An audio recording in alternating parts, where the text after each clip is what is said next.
For a record, the base is still going on.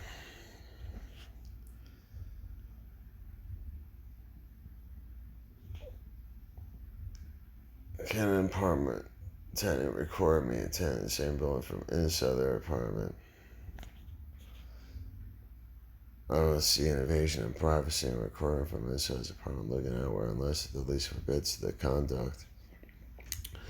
I didn't see anything in the lease that specified any of that. Fortunately, there's nothing legal about what he's doing, no matter how uncomfortable and creepy it may feel to you. The reality of our modern world is that cameras are everywhere, and they are here to stay. It's assumed that the watching for deliveries of medication refers to illegal prescription medications and not illegal drug deals.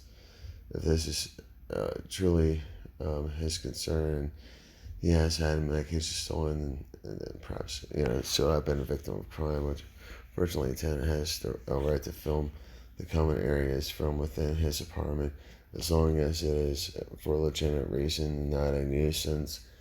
No prosecutor would likely consider this to be unlawful invasion of privacy. For a more convincing judge in a civil suit that this is an actionable nuisance would be extremely unlikely. So that's just for starters. ABQ Encore, being a, but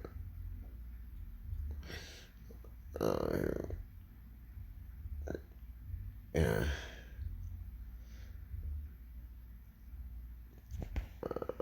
Let's see.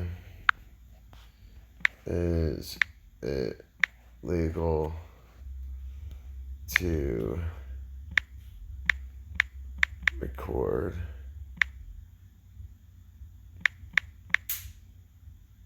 in common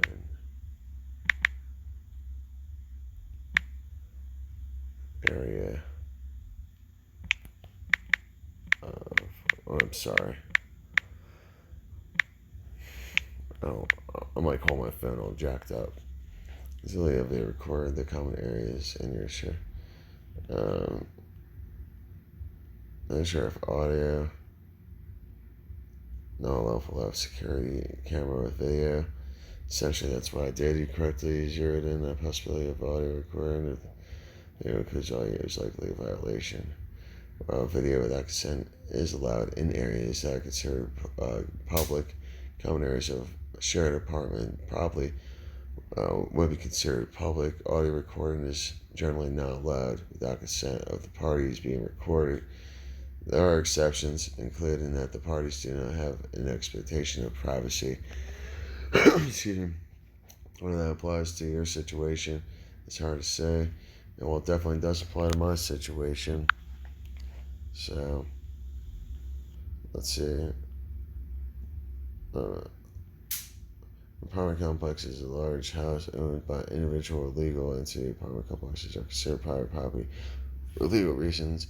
By them calling it private property, the management can control who is allowed on the property and who is not.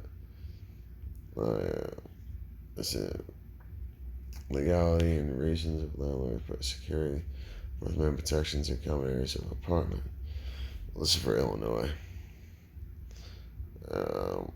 There is a long-standing circuit split regarding whether tenants of apartment buildings have forth main protections or reasonable expectation of privacy in apartment common areas.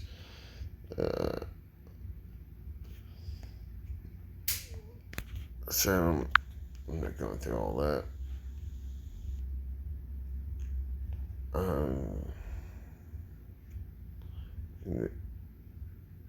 That's like freaking lengthy one. Apartment complex common areas can legally be off limits. Off limits is a provision in the lease is illegal and unenforceable under law. New actions landlord might take. So yeah, I don't see anything, but here we can just have a little fun real quick right here. So, legal actions declined to rent to someone due to poor credit references is acceptable, but speak to a lawyer before declining for any other reason. Increasing the rent is fine at certain times and within certain percentages, such your state's code. Make sure within those boundaries, landlords can deduct from security deposits for damage done to tenant, but not for reasonable wear and tear.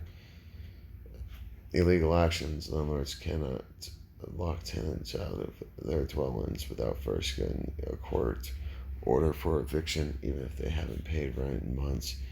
You can't retaliate against tenants for complaining about uninhabitable conditions, such as me. Landlords can't enter a rented dwelling without first providing reasonable notice. Non-payment of rent.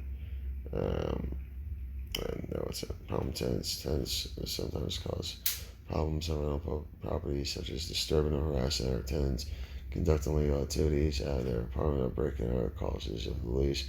Again, must evict through the legal system.